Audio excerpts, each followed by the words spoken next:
Good afternoon, students. Myself, Professor Uday Patel.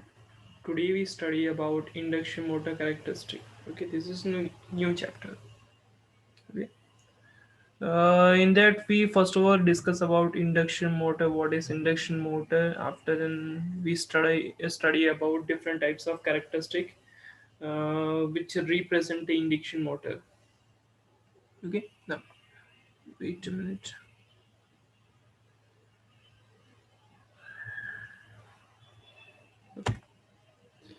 First of all आज के जो presentation contents हैं ओके वो है introduction of induction motor and review of induction motor equivalent circuit and उसके next lecture के अंदर हम टॉर्क स्पीड कैरेक्टरिस्टिक को स्टडी करेंगे ओके पर्टिकुलरली जो भी आपका इंडक्शन मोटर होता है उसकी कैरेक्टरिस्टिक के बारे में हम स्टडी करने वाले हैं okay now without wasting any time we start the introduction of induction motor okay first of all तो हम इंडक्शन मोटर के बारे में बात करते हैं तो इंडक्शन मोटर कौन सी मोटर है एसी मोटर है नॉर्मली दो टाइप्स के आपके मोटर्स का क्लासिफिकेशन होता है एक है एसी मोटर और दूसरा है डीसी मोटर जिसके अंदर आपका एसी मोटर के अंदर आपका क्या आता है सिंक्रोनस है आफ्टर देन ट्रांसफॉर्मर है okay after then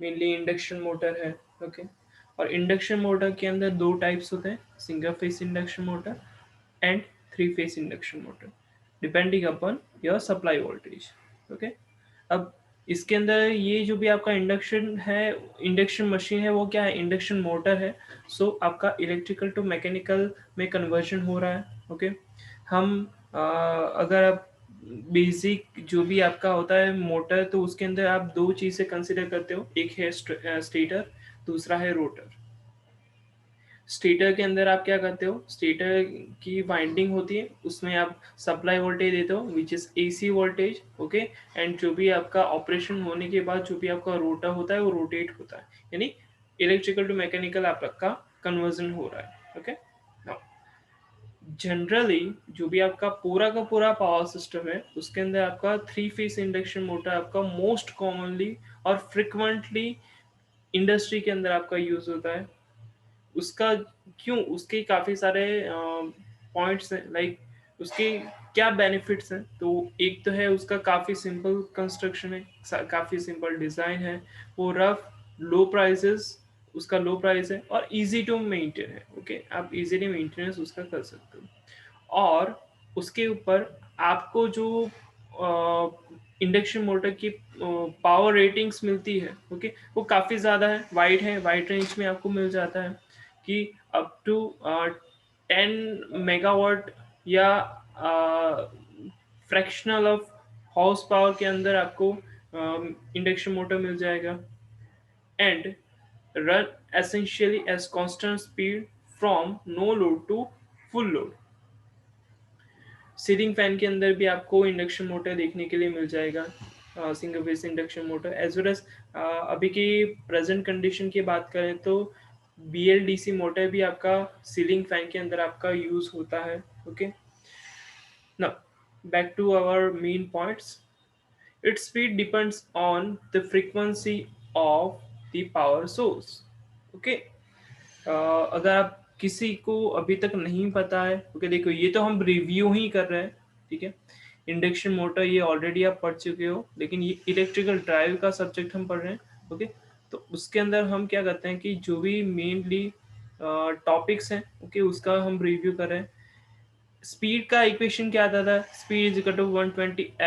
F/P okay तो उसके ऊपर से आप क्या बोल सकते हो कि इंडक्शन मोटर की जो भी स्पीड है वो किसके ऊपर डिपेंड करती है pole and as well as आपका फ्रीक्वेंसी के ऊपर not easy to have variable speed control okay very आप क्या कर सकते हो कि वेरिएबल स्पीड आप रख सकते हो ठीक है लाइक मान लो कि 1100 1200 1300 ऐसे वेरिएबल स्पीड रख सकते हो लेकिन वो काफ़ी इजी नहीं है ओके उसको कंट्रोल करना इतना ज़्यादा इजी नहीं है required of variables frequency power electronic drive for optimal speed control okay, उसके लिए आपको क्या चाहिए, variable frequency power electronic drive आपको चाहिए। ओके, ड्राइव मेनली क्या करता है, स्पीड को कंट्रोल करता है ना। ओके, तो कौन सी ड्राइव चाहिए, variable frequency power electronic drive. Okay, जिसके अंदर आपको different different power electronic component आपको यूज करने पड़ेंगे। ठीक है, मेनली आप कैसे स्पीड कंट्रोल करोगे। ओके, क्या होता है variable frequency power electronic drive, वो सारी चीजें स्टेप बाय स्टेप आप आगे पढ़ने वाले हो। ओके, ना अब थोड़ा सा रिवाइज कर लेते हैं इंडक्शन मोटर और एज वेल एज ट्रांसफॉर्मर के बारे में। ओके, ट्रांसफॉर्मर में क्या होता था, प्राइमरी एंड सेकेंडरी वाइंडिंग होता है। ठीक है, आप क्या करते हो कि प्राइमरी के अंदर एसी सप्लाई वोल्टेज देते हो और मैग्नेटिकली वो कनेक्टेड होता है सेकेंडरी वाइंडिंग से। ओके, और सेकेंडरी वाइंडिंग में आपको वोल्टेज मिलता है। इंडक्शन मोटर का प्रिंसिपल क्या है कि वही सेम प्रिंसिपल आपका उसके अंदर यूज होता है इंडक्शन मोटर के अंदर, म्यूचुअल इंडक्टेंस। ओके, बस डिफरेंस इतना होता है कि आपका जो भी मेनली ट्रांसफॉर्मर है वो स्टैटिक डिवाइस है। ओके, और इंडक्शन मोटर जो भी होता है वो आपका रोटेटिंग डिवाइस है ना। दूसरी एक चीज की इंडक्शन मोटर को रोटेशनल या रोटेटिंग ट्रांसफॉर्मर भी बोला जाता है। ओके, तो आप जो क्या कर रहे हो कि मेनली ट्रांसफॉर्मर के लिए इक्विवेलेंट सर्किट जो ड्रॉ करते हो, वैसे ही आपकी सेम सर्किट किसके अंदर आएगा, आपका इंडक्शन मोटर के अंदर आपका आएगा। ओके, ये है आपका मेनली क्या बोलते हैं, इंडक्शन मोटर के लिए हम कुछ ना कुछ यहाँ पे डायग्राम ड्रॉ कर रहे हैं। सॉरी। ओके, इक्विवेलेंट सर्किट है। ओके, किसकी, इंडक्शन मोटर की। ओके, इंडक्शन मोटर का थोड़ा सा ब्रीफली हम उसका ऑपरेशन देख लेते हैं। क्या करते हो आप, स्टेटर वाइंडिंग में आप पहले three phase AC voltage provide करते हो। ओके, उससे क्या होता है कि मैग्नेटिक फील्ड प्रोड्यूस होगा। मैग्नेटिक फील्ड कहाँ पे लिंकेज होगी, स्टेटर की वाइंडिंग में लिंकेज होगी। स्टेटर की वाइंडिंग में अगर आपका मैग्नेटिक फील्ड लिंकेज होता है तो उसकी वजह से क्या होगा, बैक ईएमएफ प्रोड्यूस होगा। बैक ईएमएफ प्रोड्यूस होगा तो क्या होगा कि उसकी वजह से आपका रोटर के अंदर रोटर करंट आपका प्रोड्यूस होगा, और रोटर करंट की वजह से आपका टॉर्क प्रोड्यूस होता है, और टॉर्क की वजह से आपका रोटर रोटेट होता है। ओके, ये काफी ब्रीफ है आपका मेनली ऑपरेशन इंडक्शन मोटर का। काफी डिटेल के अंदर आप सभी लोगों सब लोग पढ़ चुके हो, सिर्फ रिवाइज करवाने के लिए मैंने ये ऑपरेशन आपको बताया है। अब बात होती है इक्विवेलेंट सर्किट की, जो आज के लेक्चर का मेनली सेकंड टॉपिक है। Okay, the induction motor is similar to transformer with exception that its secondary are free to rotate. Okay, induction motor में सेकेंडरी वाइंडिंग क्या होती है, रोटेट होती है। ओके, बात करते हैं कि जो भी आपका यहाँ पे वीपी दिखा है वो आपका सप्लाई वोल्टेज है, I1 है आपका सप्लाई करंट है, R1 X1 आपका रेजिस्टेंस एंड आपका क्या है, रिएक्टेंस है। Okay, I M magnetising current है आपका। ओके, आर सी आपका और एक्स एम आपका क्या है कि आपकी मेनली कंपोनेंट है resistance and magnetising induct reactance का। ओके, आई टू आपका क्या है, सेकेंडरी वाइंडिंग में करंट जो फ्लो करने वाला है वो E1 आपका प्राइमरी साइड का आपका क्या है, ईएमएफ है। Okay, after then I R receiving current है, एक्स आर रिसीविंग रिएक्टेंस है। ओके, आर आर आपका रिसीविंग रेजिस्टेंस है, ई आर आपका रिसीविंग आपका ईएमएफ है। As we noticed in transformer, it is easier if we can combine these two circuit in one circuit, but there is some difficulties. Okay, generally हम transformer का पूरा chapter जो हमने पढ़ा था, ओके, उसके अंदर हमने ये देखा था कि सिंप्लिसिटी के लिए आप सेकेंडरी वाइंडिंग को प्राइमरी के साइड शिफ्ट करते थे या प्राइमरी को सेकेंडरी के साइड शिफ्ट करते थे, कि जिसके अंदर आपका रेजिस्टेंस आप शिफ्टिंग कर रहे थे एज वेल एज रिएक्टेंस को भी आप शिफ्टिंग कर रहे थे। ओके, लेकिन यहाँ पे थोड़ा सा आपको डिफिकल्टीज फेस होगा। क्या डिफिकल्टीज फेस होगी वो हम देखते हैं।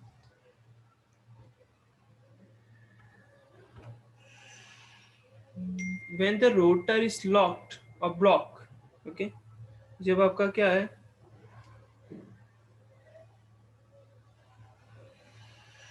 जब आपका क्या है कि रोटर जो भी होता है वो लॉक्ड हो जाता है या ब्लॉक्ड हो जाता है, तो उस कंडीशन में आपका स्लिप क्या होगा, 1 होगा। क्यों, देखो, स्लिप इज इक्वल टू आपका क्या होता है कि एन एस माइनस एन अपन एन एस। ओके, ये रोटेटिंग मैग्नेटिक फील्ड है जो सिंक्रोनस स्पीड पे रोटेट होती है, सो एन एस आपका होता है। एन आपकी रोटर की स्पीड होती है।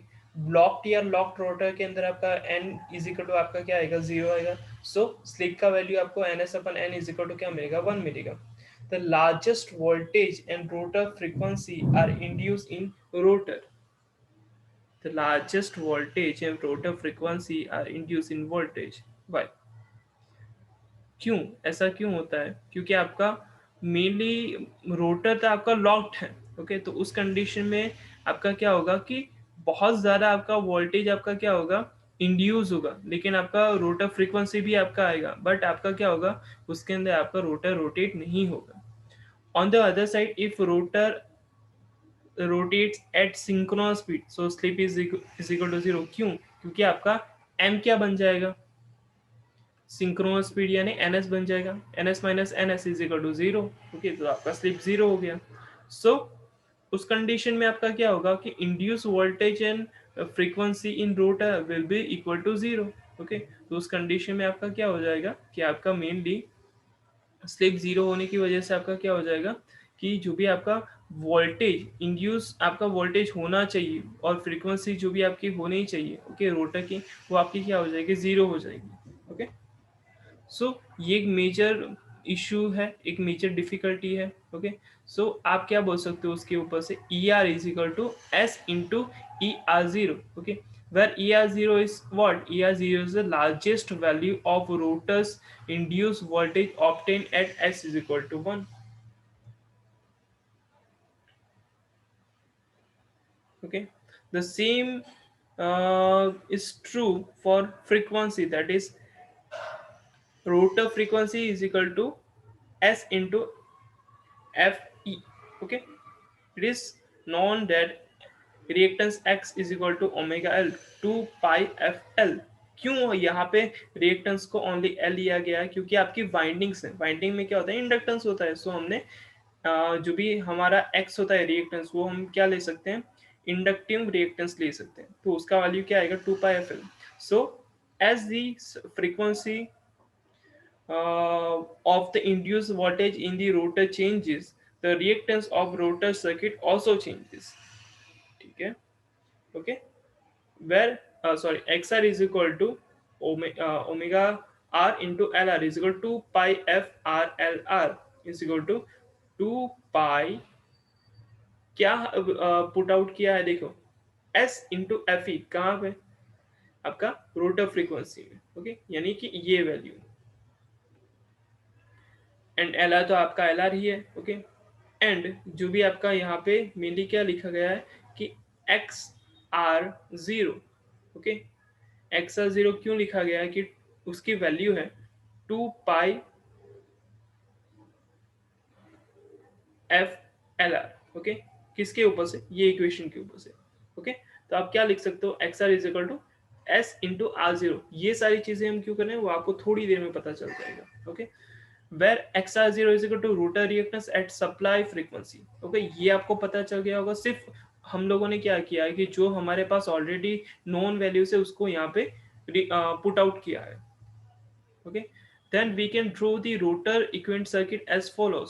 ओके, ये यहाँ पे आपने सप्लाई वोल्टेज रिसीविंग वोल्टेज को क्या लिख दिया, S E R zero. Okay, जो भी आपका रिएक्टेंस था उसको हमने क्या लिख दिया, जे एस आर जीरो, और आपका आर आर तो है ही। Okay, now we can calculate the rotor current as IR is equal to ER upon RR plus JXR। okay, is equal to, यहाँ पे ER की वैल्यू लिखी है जो हमने यहाँ पे रिप्रेजेंट किया है, देखो, तो आपका ये वैल्यू आपका आ गया। ओके, और एक्सा रिसीविंग साइड का जो भी आपका रिएक्टेंस है उसको आप ये वैल्यू से पुट आउट कर सकते हो। Dividing both numerator and denominator by S, so nothing is change, we can get. Okay, यहाँ पे हम क्या कर सकते हो, एस को डिवाइड कर दो, यानी ई आर जीरो आपको यहाँ पे मिलेगा, आर आर अपन एस आपको मिलेगा, और plus J X R zero into S था, वो एस एस कैंसिल हो गया, एस आपका मिल जाएगा। where ER0 is equal to induced voltage and XR0 is equal to rotor reactance at blocked rotor condition। Okay, ये हमने क्यों निकाला है? ओके, अगर आपका S इज इक्वल टू आपका 1 होता है तो ब्लॉक रोटर कंडीशन में आपको S अगर आपको 1 मिल जाता है तो जो आपका ये वैल्यू है, ओके, वो आपको यही सेम आपको मिल जाएगा। ठीक है, तो उस कंडीशन में आपको कोई चेंजेस नहीं आपको देखने के लिए मिलेगा।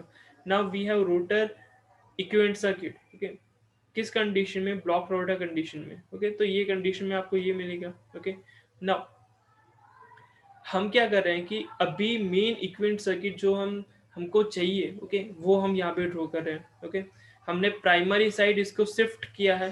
ठीक है, now we can manage to solve the induced voltage and different frequency problem, we can combine the stator and rotor circuit in one circuit equivalent circuit। okay, अगर आपको पूछा जाता है तो आपको वंस आपको क्या बोलते हैं, इक्विवेलेंट सर्किट अगर आपको ड्रॉ करना है तो ये वाली सर्किट आपको लास्ट में ड्रॉ करनी पड़ेगी। ओके, यहाँ पे आपका R1 एंड JX1 है, वो स्टेटर साइड का रेजिस्टेंस एंड रिएक्टेंस है। ओके, और ये जो भी आपका मेनली रिएक्टेंस और ये जो भी आपका मेनली रेजिस्टेंस है वो आपका रोटर साइड का रेजिस्टेंस है। ओके, इसलिए यहाँ पे JX2 और R2/S करके रिप्रेजेंट किया गया है। ये तो ऑलरेडी आपका था ही।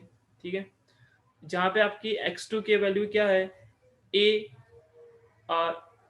effectively square of XR0, R2 A effective square of RR, X I2 जो भी है वो IR अपन A इफेक्टिव है, E1 is equal to A effective of ER0। Okay, A effective of NS upon NR। Okay, यानी ये indirectly क्या है, आपका टर्न्स रेशियो है, जैसे आपने उसमें नहीं लिखा था, क्या बोलते हैं, मेनली ट्रांसफॉर्मर के रेशियो के अंदर I2/I1 is equal to and I2/I1 is equal to N1/N2 E1/E2, वो सारी चीजें जो भी आपने देखी होगी। Okay, V1/V2। ओके, उसी को इक्विवेलेंट हमने यहाँ पे रिप्रेजेंटेशन किया है। ओके, तो ये है आपकी equivalent circuit of induction motor. Okay, next chapter जो भी आपका लेक्चर होगा उसके अंदर हम क्या पढ़ेंगे, torque speed characteristic. Thank you so much.